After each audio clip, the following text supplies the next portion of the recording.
RSSന്റെ active പാർട്ട്ണറായി കേരളത്തിലെ CPM മാറുന്ന കാഴ്ചയാണ് ഇപ്പോൾ നമ്മൾ കണ്ടുകൊണ്ടിരിക്കുന്നത്. RSSനെതിരായ എല്ലാ കേസുകളും കേരളത്തിൽ ഒത്തുതീർപ്പാക്കുന്ന കാഴ്ചകളാണ് നമ്മളിപ്പോൾ കണ്ടുകൊണ്ടിരിക്കുന്നത്. വളരെ പ്രധാനമായ കൊലപാതക കേസുകളിലടക്കം RSSകാർ പ്രതികളാകുന്ന കേസുകളിൽ അവരെ രക്ഷപ്പെടുത്താൻ വേണ്ടി വഴിവിട്ട സഹായങ്ങൾ കേരള സർക്കാരിൻ്റെ ഭാഗത്തു നിന്നുണ്ടാകുന്നതായി നമുക്ക് കാണാൻ സാധിക്കും. ഇപ്പോൾ റിയാസ് മൗലവിയുടെ കൊലപാതകം, ആ കൊലപാതക കേസിലെ മുഴുവൻ പ്രതികളെയും വെറുതെ വിട്ടു എന്ന് മാത്രമല്ല, വെറുതെ വിടുമ്പോൾ കോടതി പറഞ്ഞത് പ്രോസിക്യൂഷനും പോലീസും ഈ കേസന്വേഷണം മുന്നോട്ട് കൊണ്ടുപോകുന്നതിൽ ഗുരുതരമായി പരാജയപ്പെട്ടു എന്നാണ്, ഭീകരമായി പരാജയപ്പെട്ടു എന്നാണ് കോടതി തന്നെ പറഞ്ഞത്. കൊടിഞ്ഞി ഫൈസലിനെ കൊലപ്പെടുത്തിയ കേസിലും RSSകാർ പ്രതികളായ കേസിൽ സർക്കാർ ബോധപൂർവം വിചാരണ നീട്ടിക്കൊണ്ടുപോയി പ്രതികളെ രക്ഷപ്പെടുത്താൻ വേണ്ടിയുള്ള നീക്കമാണ് നടന്നുകൊണ്ടിരിക്കുന്നത്. ഷാൻ കൊലപാതക കേസിലും സമാനമായ രീതിയിലുള്ള സംഭവങ്ങളാണ് കേരളത്തിൽ നടന്നുകൊണ്ടിരിക്കുന്നത്. ഇങ്ങനെ RSSകാർ പ്രതികളായ മുഴുവൻ കേസുകളിലും പ്രതികളെ സഹായിക്കുന്ന നിലപാട് പോലീസ് സ്വീകരിക്കുന്നു.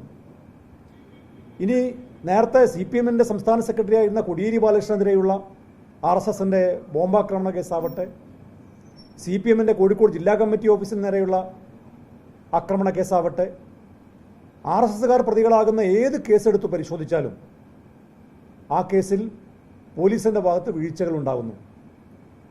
ഈ വീഴ്ചകൾ യാദൃച്ഛികമായി സംഭവിക്കുന്ന ഒന്നല്ല എന്നാണ് ഈ നിരന്തരമായ സംഭവങ്ങൾ കാണുമ്പോൾ നമുക്ക് ബോധ്യമാകുന്നത്.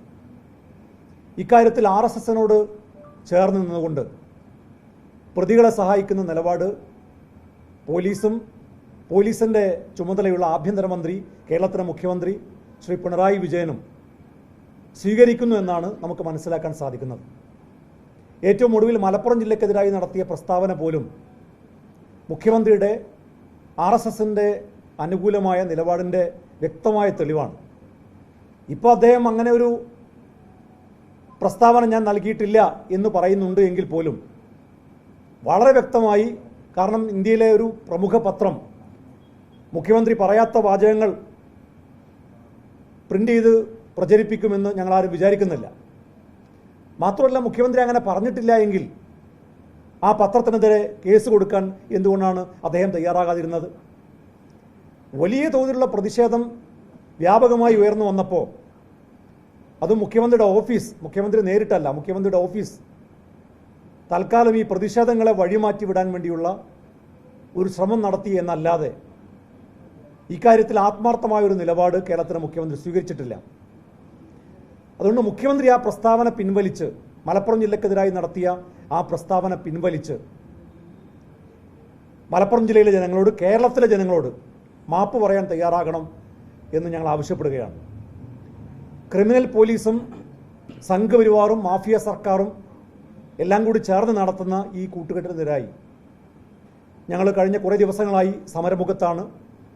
ഇവിടെ നേരത്തെ പറഞ്ഞതുപോലെ യൂത്ത് കോൺഗ്രസിൻ്റെ സംസ്ഥാന കമ്മിറ്റി സെക്രട്ടേറിയറ്റിലേക്ക് മാർച്ച് നടത്തി, യൂത്ത് ലീഗ് സംസ്ഥാന കമ്മിറ്റി ക്ലിഫ് ഹൗസിലേക്ക് മാർച്ച് നടത്തി, സംസ്ഥാനത്തെ മുഴുവൻ പോലീസ് സ്റ്റേഷനുകളിലേക്ക് മാർച്ച് നടത്തി.